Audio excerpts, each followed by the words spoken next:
प्राचीन काल में मगध राज्य में एक खूंखार डाकू हुआ करता था। वह जंगल में रहता था और अपने इलाके से गुजरने वाले राहगीरों को मारकर लूट लेता था। उसकी दरिंदगी इतनी ज्यादा थी कि वो उनको मारकर उनकी उंगलियां काट लेता था और फिर उनकी माला बनाकर पहनता था। इसी वजह से उसे अंगुलीमाल डाकू कहते थे। अंगुलीमाल का इलाके में बहुत ज्यादा खौफ था। एक बार गौतम बुद्ध अपने शिष्यों के साथ उस राज्य में विहार कर रहे थे। वह एक गांव में पहुंचे और रात को विश्राम किया। वहां के लोगों में एक अलग तरह का खौफ था। जब बुद्ध ने उनसे डरने की वजह पूछी तो उन्होंने बताया कि हमारे पास के जंगल में अंगुलीमाल नाम का एक खूंखार डाकू रहता है और वह लोगों को बहुत बेरहमी से मार डालता है। यहाँ और आसपास के गांव में कितने ही लोगों को वो मार चुका है। बुद्ध ने श्रावकों से कहा कि वह उस अंगुलीमाल डाकू से मिलना चाहते हैं।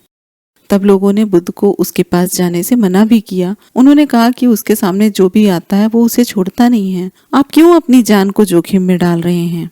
मगर बुद्ध थे कि वो बात को समझ नहीं रहे थे। उन्होंने कहा कि वो उस डाकू से जरूर मिलेंगे। बुद्ध की यह जिद देखकर उनके शिष्य भी भयभीत हो गए और फिर बुद्ध अकेले ही जंगल की तरफ निकल पड़े। अंगुलीमाल की दूर से उन पर नजर पड़ गई। वह भी सोचने लगा था कि इस जंगल में 50 या 100 लोग भी एक साथ आने में डरते हैं और ये सन्यासी अकेला ही चला आ रहा है। आखिर क्यों? अंगुलीमाल तुरंत गौतम बुद्ध के पास तेजी से दौड़कर पहुंचने लगा। बुद्ध ने अंगुलीमाल को देख लिया मगर कोई भी प्रतिक्रिया नहीं दी। वे अपने कदम बढ़ाकर चलते रहे। यह देखकर अंगुलीमाल रुक गया। अंगुलीमाल का चेहरा बहुत डरावना था। उसने गले में इंसानों की कटी हुई उंगलियों की माला पहन रखी थी।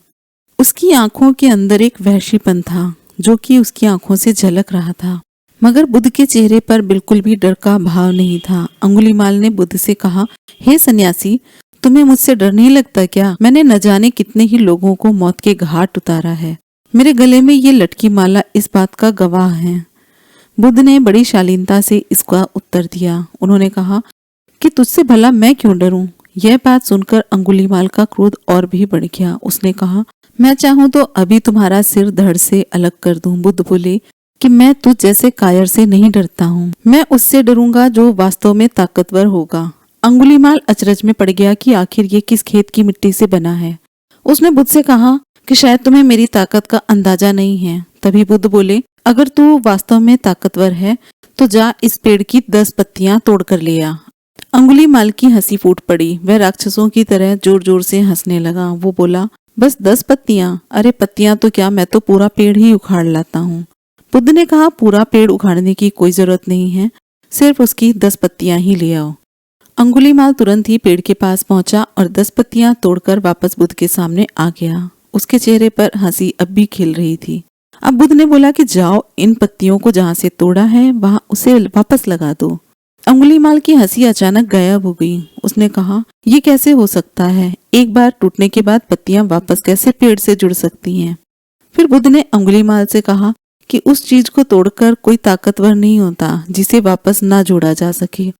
तो इंसान का सिर धड़ से अलग कर सकता है लेकिन उसे वापस जोड़ नहीं सकता। असली ताकत तो उसमें होती है जो टूटे हुए को वापस जोड़ दे। अंगुलीमाल के चेहरे के तोते उड़ चुके थे। बुद्ध की बातें सुनकर वह चुप हो गया। उसके पास बुद्ध के कथन का कोई भी जवाब नहीं था। उसे खुद भी ग्लानि होने लगी थी कि क्या वह वास्तव में ताकतवर नहीं है। अगले ही पल अंगुलीमाल गौतम बुद्ध के पैरों में पड़ गया और कहने लगा कि उन्होंने उसकी आंखें खोल दी। अंगुलीमाल ने बुद्ध से उनकी शरण में लेने का आग्रह किया। बुद्ध ने अंगुलीमाल को अपना शिष्य बना लिया और बाद में अंगुलीमाल संत बन गया। तो ये थी कहानी अंगुलीमाल जो कि एक डाकू था, डाकू से संत बन गया। फिर से हाजिर होंगे आपके सामने एक नई कहानी लेकर के। तब तक के लिए नमस्कार।